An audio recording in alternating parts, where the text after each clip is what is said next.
Mau Filipi 3 ayat yang ke-8, saudara. Lalu nanti kita baca ayat yang ke-10, saudara. 8, 9, 10, saudara. Yang berkata begini.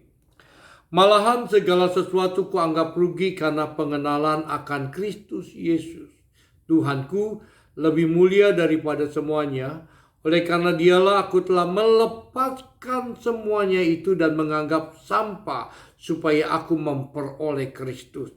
Dan berada dalam dia bukan dengan kebenaranku sendiri karena ketaatan hukum Taurat, melainkan dengan kebenaran karena kepercayaan pada Kristus, yaitu kebenaran yang Allah anugerahkan berdasarkan kepercayaan. 10 nih dahsyat, saudara. Yang ku kehendaki ialah mengenal dia dan kuasa kebangkitannya dan persekutuannya dalam penderitaannya, di mana aku menjadi serupa dengan dia dalam kematiannya, supaya akhirnya memperoleh kebangkitan dari antara orang mati. Saudara, kitab Filipi ini, saudara, dahsyat, ditulis oleh seorang bernama Rasul Paulus ketika dia ada di Roma dan masuk dalam masa-masa penjara, saudara. Ya, orang benar, orang sungguh-sungguh, saudara, dianiaya, masuk dalam penjara.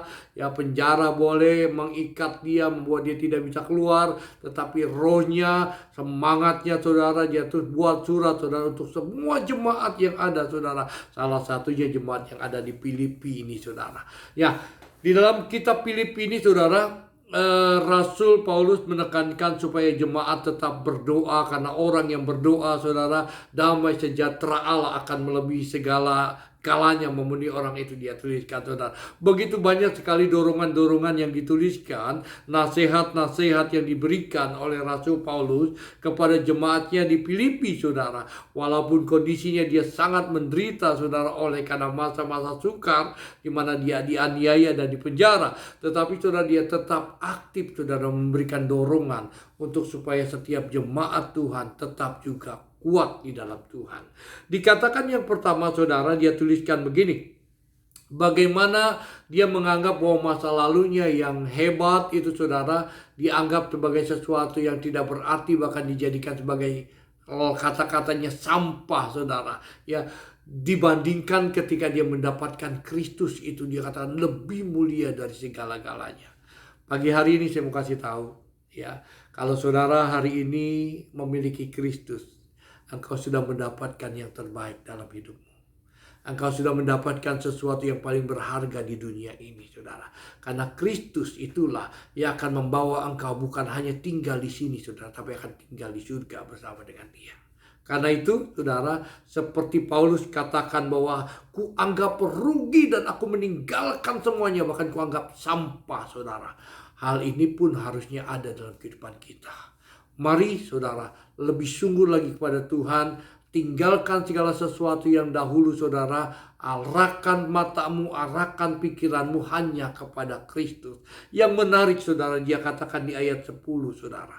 Yang ku kehendaki ialah mengenal Dia dan kuasa kebangkitannya dan persekutuannya dalam penderitaannya, di mana aku menjadi serupa dengan Dia dalam kematiannya.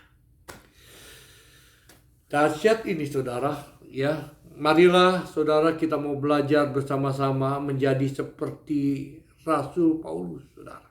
Ya, meninggalkan semuanya, lalu saudara menjadikan satu tekad buat dia untuk mengenal Dia. Mengenal apa? Mengenal Dia dengan benar, saudara. Karena ada orang mengenal Kristus hanya kata orang. Mengenal Kristus hanya menurut kesaksian si A. Mengenal Kristus hanya kata pendetanya, saudara.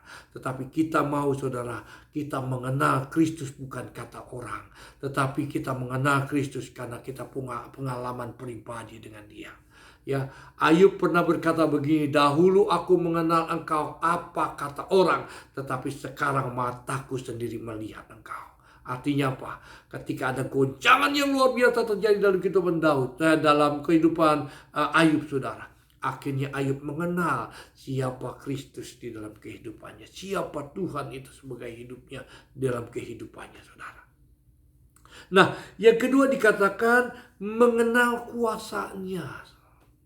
Saudara, yang kedua, ya, Mari jadi umat Tuhan yang memiliki satu pengharapan bahwa kuasa Tuhan tidak pernah berubah dulu, sekarang, sampai selama-lamanya. Ya, kalau hari ini engkau mengalami satu masa-masa sulit, ya, kalau engkau hari ini mengalami satu goncangan yang berat, ingat bahwa kuasa Tuhan tidak pernah berubah dulu, sekarang, sampai selama-lamanya. Nah, yang ketiga, saudara, ya, dikatakan dan persekutuan dalam penderitaannya. Waduh, saudara, ini berat, saudara. Ya, Rasul Paulus, dia menuliskan surat, saudara, di dalam penjara. Dia sudah ngalamin penderitaan mengiring Tuhan. Ingat, saudara, mengiring Tuhan bukan selalu berbicara berkat, saudara. Mengiring Tuhan bukan selalu berbicara sehat. Mengiring Tuhan bukan selalu keadaan dipromosikan, saudara. Tapi mengiring Tuhan juga saudara harus tahu, saudara pasti mengalami masa-masa aniaya, masa-masa suka. Tuhan izinkan sakit, Tuhan izinkan didosa, dibohongi, Tuhan izinkan kita mengalami masa-masa di mana dianiaya, saudara. Tetapi saudara, biarlah semuanya itu seperti Rasul Paulus katakan, menjadi kesukaannya di dalam persekutuan, dalam penderitaannya. Saya percaya bahwa apapun masalah yang terjadi dalam hidup kita, ya, di dalam satu ayat berkata, 1 Korintus 10 ayat 13, tidak melebihi kekuatan kita.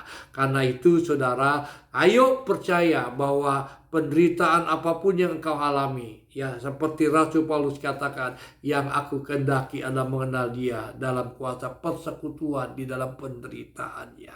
Kalau engkau hari ini sedang digoncangkan, saudara, engkau sedang ada dalam persekutuan di dalam penderitaannya, tetap kuat, jangan goyah. Jerih lelahmu dalam Tuhan tidak akan pernah pulang sia-sia.